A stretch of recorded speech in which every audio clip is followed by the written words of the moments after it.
What we're witnessing between the United States and Canada represents nothing less than the complete collapse of one of the most successful bilateral relationships in modern history. An American ambassador launching expletive-laden tirades at Canadian officials during formal diplomatic receptions. A relationship that endured 2 world wars, the Cold War, September 11th, and countless economic challenges disintegrating in less than 12 months.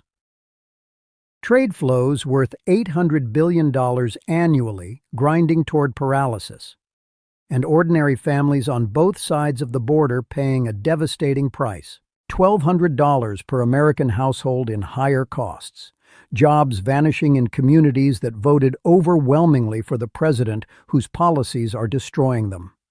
What I'm about to walk you through with meticulous precision is exactly how Donald Trump's hand-picked ambassador to Canada has systematically, almost gleefully destroyed one of America's most critical relationships. Who's paying the price? Why are experts across the political spectrum warning this could trigger economic catastrophe on both sides of the border? We're discussing an American diplomat, the official representative of the United States government, behaving in ways that would result in immediate termination in any normal administration, in any era when competence and decorum mattered. We're examining tariffs that have already extracted $1,200 from the average American household, functioning as the largest tax increase since 1993. We're analyzing a trade war pushing Canada's economy toward recession while simultaneously decimating American jobs in precisely those states that delivered Trump his electoral victory. The question reverberating through diplomatic circles, through economic policy institutions, through businesses on both sides of the border is simple but profound. How did a relationship that stood strong, that proved resilient, that weathered every conceivable challenge across more than a century collapse so completely in less than 12 months? Let me break down this catastrophe systematically because the details matter enormously, because the implications extend far beyond bilateral trade statistics, because what happens between the United States and Canada establishes precedent that will govern American relationships with every ally for decades. Here's what transpired, and I need you to grasp the sheer magnitude of this diplomatic disaster. Pete Hoekstra, United States Ambassador to Canada, a former 9-term Michigan congressman handpicked personally by Donald Trump for this sensitive posting, launched into what multiple eyewitnesses describe as an expletive-laden tirade directed at Ontario's Trade Representative David Patterson during a formal diplomatic event at the National Gallery in Ottawa. The National Gallery. Not a private meeting, not an informal gathering, but a formal diplomatic function attended by dozens of prominent Canadian and American business leaders, government officials, and diplomats. Let that penetrate fully. The top American diplomat in Canada, the official representative of the United States government, the person whose sole professional responsibility involves maintaining and strengthening bilateral relations, cornered a Canadian provincial official and, according to multiple witnesses who spoke on record to CBC News and CTV News, began swearing at him, hurling insults, berating him aggressively in front of dozens of guests at this Canadian-American Business Council event. This wasn't a private conversation that leaked. This was public spectacle. This was diplomatic malpractice, witnessed by the very people whose cooperation and goodwill American interests depend upon. Ontario Premier Doug Ford, a conservative politician who has been generally friendly to American interests, who represents the political right in Canadian politics, was so appalled, so offended, so concerned about the deterioration of diplomatic norms that he publicly demanded Hoekstra apologize. "Pete, you've got to call Dave up and apologize. It's simple," Ford stated at a press conference, his frustration obvious. "This is absolutely unacceptable and unbecoming of an ambassador." Ford's language matters. Unbecoming of an ambassador. That's diplomatic speak for behavior so inappropriate, so far outside acceptable norms, that it fundamentally compromises the individual's ability to function in their role. And the situation deteriorated further. Hoekstra never apologized. He refused. Instead, he doubled down. He defended his outburst. He made absolutely clear that his behavior wasn't an aberration, not a moment of lost temper, but rather a deliberate expression of the Trump administration's approach to Canada.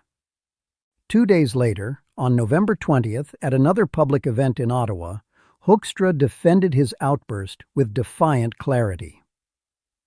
You do not come into America and start running political ads, government-funded political ads, and expect that there will be no consequences, Hoekstra told the audience with obvious anger, with barely contained rage. What was he referencing? What transgression had Ontario committed that justified a United States ambassador swearing at Canadian officials at diplomatic receptions?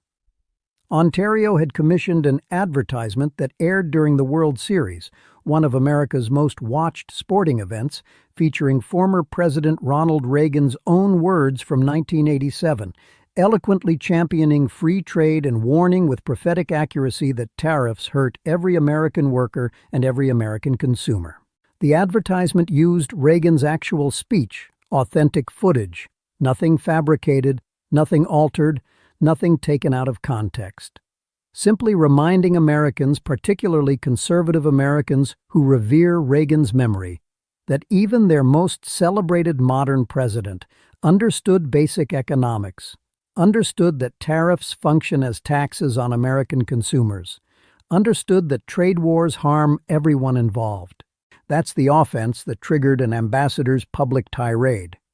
Canada committed the unforgivable sin of quoting Ronald Reagan correctly. Trump's response to this advertisement revealed everything essential about his grasp of reality. He called the advertisement fake on Truth Social, despite the fact that anyone with internet access can verify that Reagan spoke those exact words in 1987.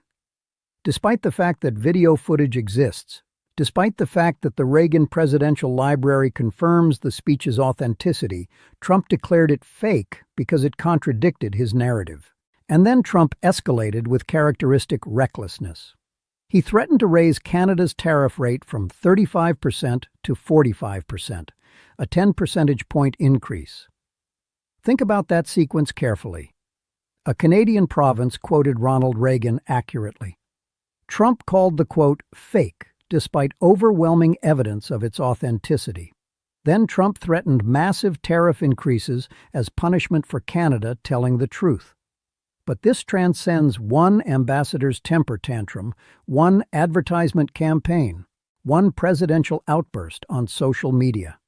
This represents systematic breakdown of a relationship that generates $800 billion in annual trade, that employs millions of workers on both sides of the border, that represents one of the most successful economic partnerships in human history.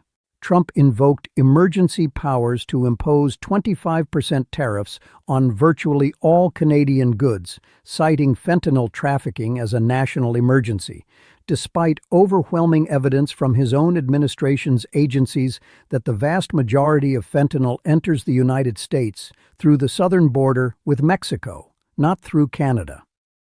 The Canadian border represents a minuscule fraction of fentanyl interdictions. This is documented. This isn't disputed even by Trump's own border security officials. Those tariffs have escalated to 35% on most Canadian goods. Trade talks have been completely stalled since October.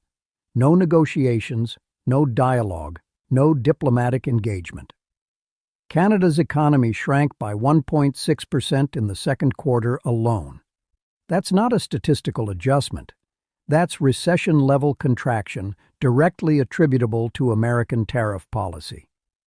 The United States tourism industry is projected to lose up to $29 billion this year. Canadian travel to the United States has declined for 10 consecutive months.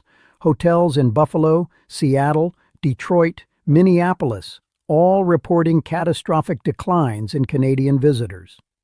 Workers facing reduced hours or outright termination because Canadians, furious at Trump's treatment of their country, are choosing to vacation elsewhere. And here's the human cost that exposes the profound cruelty of incompetent policy. Howard Miller, a 99-year-old furniture and clockmaking company based in Hoekstra's former congressional district in Michigan, announced in July it was closing permanently. 99 years of operation ended, 195 jobs eliminated. The company directly, explicitly cited Trump's tariffs as the main culprit for rising costs on essential components that were unavailable domestically, that cannot be sourced domestically at any price. This represents the reality unfolding right now across America. Our closest ally, our largest trading partner, a democratic nation that has stood with us through every major conflict for over a century, and we've sent them an ambassador who is burning bridges, destroying relationships, alienating allies faster than career diplomats can possibly repair the damage. Pete Hoekstra is emphatically not your typical career diplomat. He's a former 9-term Republican congressman from Michigan who co-founded the Tea Party caucus, who built his political identity around aggressive partisanship. He served as ambassador to the Netherlands during Trump's first term, where he generated international headlines by falsely claiming the Netherlands had Muslim-controlled no-go zones where Dutch police feared to enter. This claim was demonstrably, provably false. Dutch officials publicly contradicted him. Hoekstra eventually had to retract the statement and issue an apology. But here's where the story becomes truly fascinating, where hypocrisy becomes so blatant that it illuminates everything essential about how politics corrupts principle. Back in 2003, when Congressman Hoekstra testified before the House Ways and Means Committee about President George W. Bush's steel tariffs, he said something remarkable. He testified that the market should dictate the price of steel, not the government. He warned explicitly that tariffs drive up costs for furniture makers and manufacturers in his district, leading to dramatically higher prices, longer lead times for production, and most importantly, lost jobs. Once lost, Hoekstra testified under oath before Congress, the jobs will not come back. Those were Hoekstra's own words in 2003. Fast forward to 2025. Hoekstra is now one of Trump's most aggressive defenders of the very tariffs he once warned would destroy American jobs. What changed between 2003 and 2025? Nothing changed except politics. Pure, simple, cynical politics. Let me explain with absolute clarity how these tariffs actually function, because this is crucial to understanding why economists across the political spectrum universally condemn them. When Trump imposes a 25% tariff on Canadian goods, that is not a tax on Canada. Despite what the president claims repeatedly, American importers pay the tariff when goods cross the border. American companies, American businesses. Then they pass those costs directly, inevitably, necessarily to consumers. American consumers, American families, According to the Tax Foundation, Trump's tariffs amount to an average tax increase of $1,200 per United States household in 2025. $1,200. That represents the largest tax increase since 1993, the largest tax hike in 32 years. And it was imposed without congressional approval, without public debate, without the normal democratic processes that govern taxation. For Canada, the economic mathematics are even more devastating. Canadian exports to the United States represent roughly 20% of Canada's entire gross domestic product. 1/5 of their entire economy depends on access to American markets. The Canadian Chamber of Commerce projects that sustained 25% tariffs could shrink Canada's GDP by 2.6%, costing Canadian households an average of $1,900 annually. But here's what genuinely concerns serious analysts. The Canada-United States-Mexico Agreement, universally known as CUSMA or USMCA, was negotiated during Trump's first term. Trump himself negotiated this agreement. And when it was finalized, Trump held elaborate signing ceremonies. He called it the best trade agreement we've ever made. So how exactly is Trump now imposing massive tariffs that directly violate the agreement he negotiated? He's using the International Emergency Economic Powers Act, declaring that fentanyl trafficking constitutes a national emergency that justifies overriding all existing trade agreements. Legal experts across the entire political spectrum have pointed out that this represents unprecedented, dangerous expansion of executive power. Gordon Giffen, who served as United States ambassador to Canada under President Clinton, told ProPublica with obvious frustration that Trump has fallen in love with tariffs. Giffen noted that if there's already a trade agreement in place, Trump will argue that whatever president put the agreement in place was an idiot. The agreement that's in place, Giffen said with evident exasperation, is the one he put in place, and somebody needs to remind him of that. The economic chain reaction is already playing out with devastating effects. According to the Canadian Federation of Independent Business, 63% of Canadian businesses report higher expenses directly attributable to American tariffs. 53% report reduced profits. 48% report lower revenue. 42% face supply chain disruptions.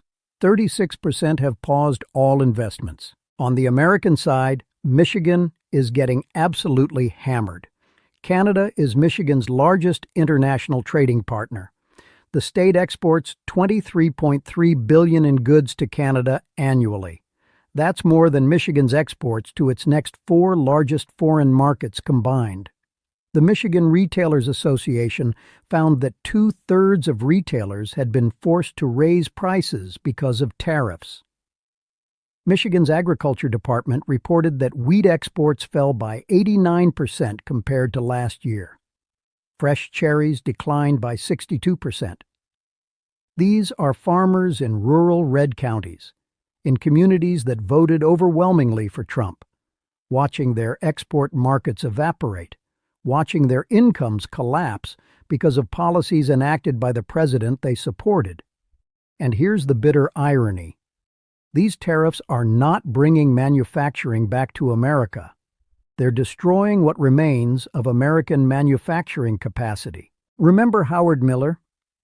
According to ProPublica's investigation, the company wasn't struggling because of foreign competition.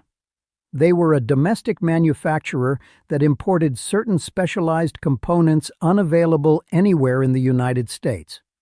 The tariffs made those essential components prohibitively expensive. They had no alternatives, so they closed. 99 years of manufacturing American furniture ended because Trump imposed tariffs on components that American workers need to do their jobs. Nelson Vandermeer, a product development engineer who had been with Howard Miller for over 30 years, told reporters with obvious pain, if the federal government had said, it's a 10% tariff, constant, this is what it is, they might have been able to adjust. But no, it's just chaos. That word chaos perfectly captures what's happening across American manufacturing. Who exactly is paying the price for this catastrophe? American workers and families are getting crushed. That $1,200 average annual cost from tariffs is not evenly distributed. According to the Peterson Institute for International Economics, lower-income households spend a higher percentage of their income on goods, meaning tariffs function as a regressive tax. They hurt poor families more than wealthy families. Small businesses are facing an impossible situation. Take a typical small manufacturer in the Midwest, a company that employs 50 workers, that has operated for 2 generations. They import specialized components from Canada that cannot be sourced domestically. Under the 35% tariff regime, their costs have skyrocketed. They face 3 options: absorb the costs until the business fails, raise prices and lose customers, or shut down entirely. Many are choosing the third option. International partners are watching these developments with alarm, with growing determination to reduce their vulnerability to American capriciousness. If the United States can unilaterally void a trade agreement it negotiated just 6 years ago, what's the value of any agreement with America?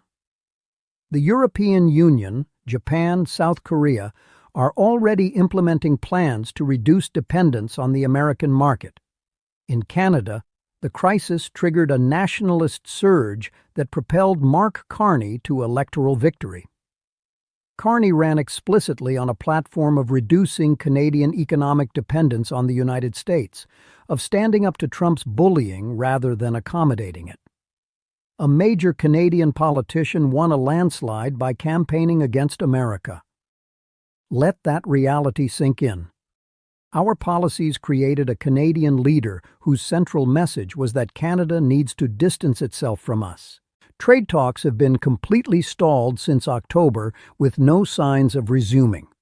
Canadian Prime Minister Mark Carney stated publicly that the United States violated CUSMA and is not a reliable partner.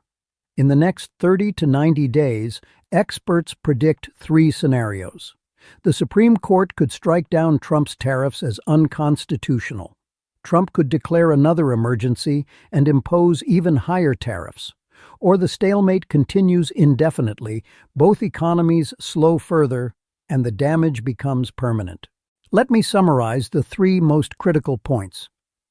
First, Trump's ambassador has systematically destroyed diplomatic relations through behavior that would result in immediate termination in any previous administration.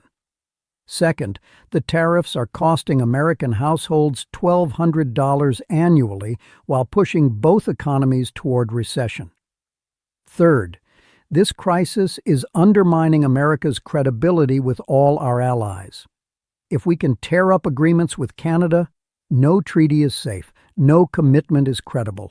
We're watching economic nationalism destroy the very prosperity it claims to protect.